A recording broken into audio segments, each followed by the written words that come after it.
You, John Fitzgerald Kennedy, do solemnly swear I, John Fitzgerald Kennedy, do solemnly swear that you will faithfully execute the office of President of the United States that I will faithfully execute the office of President of the United States and will, to the best of your ability, and will, to the best of my ability, preserve, protect, and defend the Constitution of the United States. preserve, protect, and defend the Constitution of the United States. So help you God. So help me God.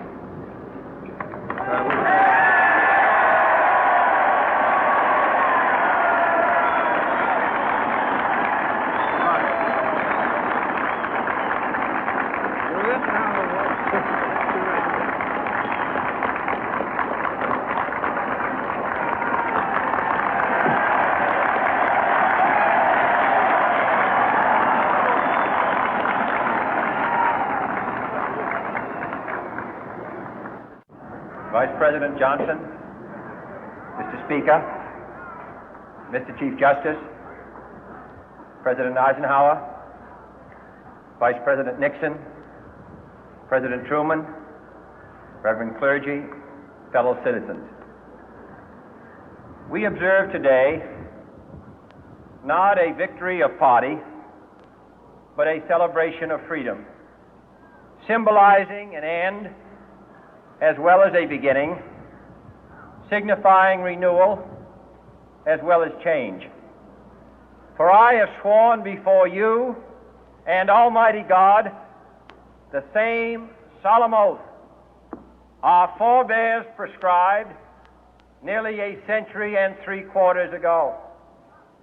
The world is very different now, for man holds in his mortal hands the power to abolish all forms of human poverty and all forms of human life. And yet the same revolutionary beliefs for which our forebears fought are still at issue around the globe. The belief that the rights of man come not from the generosity of the state, but from the hand of God. We dare not forget today that we are the heirs of that first revolution. Let the word go forth from this time and place to friend and foe alike that the torch has been passed to a new generation of Americans born in this century, tempered by war, disciplined by a hard and bitter peace, proud of our ancient heritage, and unwilling to witness or permit the slow undoing of those human rights to which this nation has always been committed and to which we are committed today at home and around the world.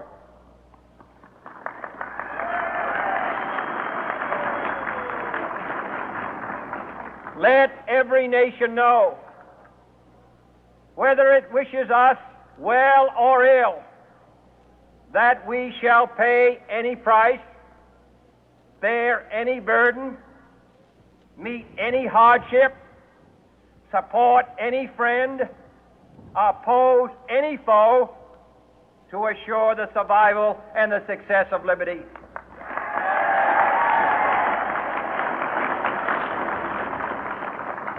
This much we pledge and more.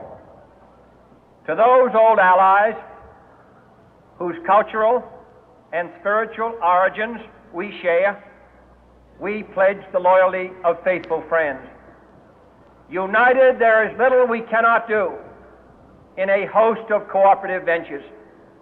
Divided, there is little we can do, for we dare not meet a powerful challenge at odds and split asunder. To those new states whom we welcome to the ranks of the free, we pledge our word that one form of colonial control shall not have passed away, merely to be replaced by a far more iron tyranny.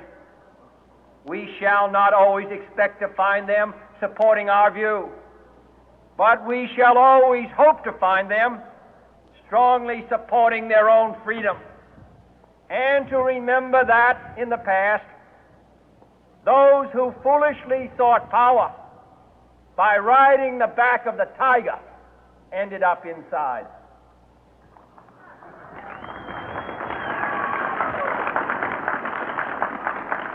To those people in the huts and villages of half the globe struggling to break the bonds of mass misery, we pledge our best efforts to help them help themselves for whatever period is required, not because the communists may be doing it, not because we seek their votes, but because it is right. If a free society cannot help the many who are poor, it cannot save the few who are rich.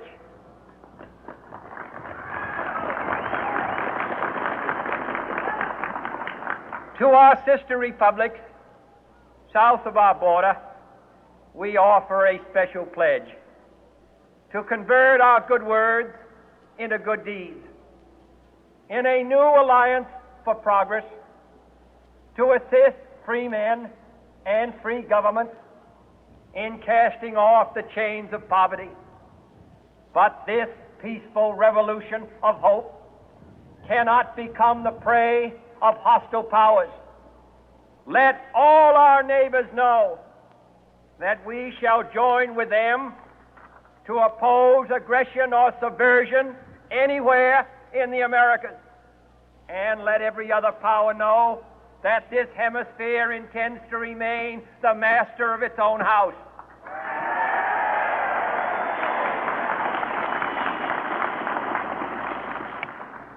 To that World Assembly of Sovereign States, the United Nations, our last best hope, in an age where the instruments of war have far outpaced the instruments of peace, we renew our pledge of support to prevent it from becoming merely a forum for invective, to strengthen its shield of the new and the weak, and to enlarge the area in which its writ may run. Finally, to those nations who would make themselves our adversary, we offer not a pledge, but a request that both sides begin anew the quest for peace. Before the dark powers of destruction, unleashed by science, engulf all humanity in planned or accidental self-destruction, we dare not tempt them with weakness, for only when our arms are sufficient beyond doubt can we be certain beyond doubt that they will never be employed. But neither can two great and powerful groups of nations take comfort from our present course, both sides overburdened by the cost of modern weapons, both rightly alarmed by the steady spread of the deadly atom, yet both racing to alter that uncertain balance of terror that stays the hand of mankind's final war. So let us begin anew, remembering on both sides that civility is not a sign of weakness, and sincerity is always subject to proof. Let us never negotiate out of fear, but let us never fear to negotiate.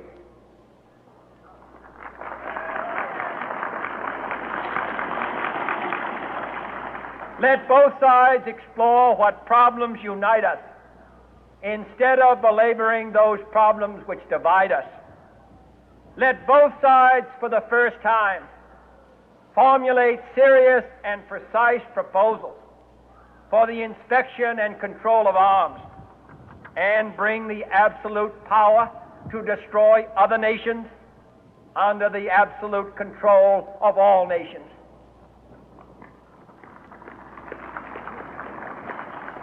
Let both sides seek to invoke the wonders of science instead of its terrors. Together, let us explore the stars, conquer the deserts, eradicate disease, tap the ocean depth, and encourage the arts and commerce. Let both sides unite to heed in all corners of the earth the command of Isaiah to undo the heavy burden and let the oppressed go free. And if a beachhead of cooperation may push back the jungle of suspicion, let both sides join in creating a new endeavor, not a new balance of power, but a new world of law, where the strong are just and the weak secure and the peace preserved.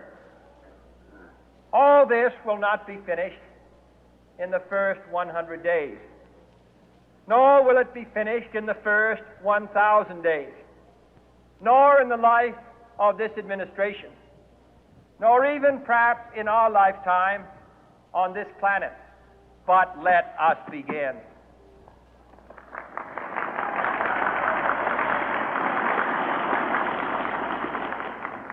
In your hands, my fellow citizens, more than mine, will rest the final success or failure of our course. Since this country was founded, each generation of Americans has been summoned to give testimony to its national loyalty. The graves of young Americans who answered the call to service surround the globe. Now the trumpet summons us again, not as a call to bear arms, though arms we need, not as a call to battle, though in battle we are, but a call to bear the burden of a long twilight struggle, year in and year out, rejoicing in hope, patient in tribulation, a struggle against the common enemies of man, tyranny, poverty, disease, and war itself. Can we forge against these enemies a grand and global alliance, north and south, east and west, that can assure a more fruitful life for all mankind? Will you join in that historic effort?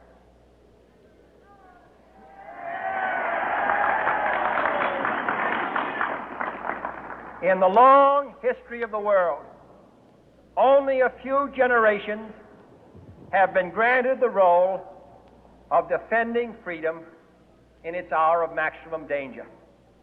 I do not shrink from this responsibility. I welcome it.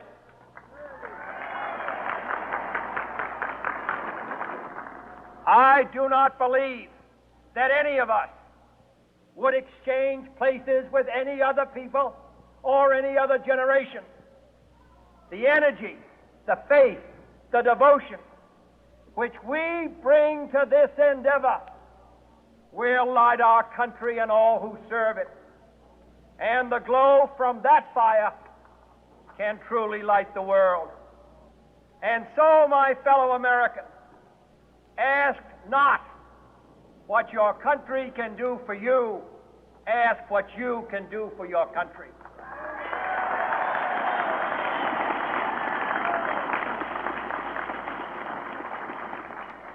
My fellow citizens of the world, ask not what America will do for you, but what together we can do for the freedom of man.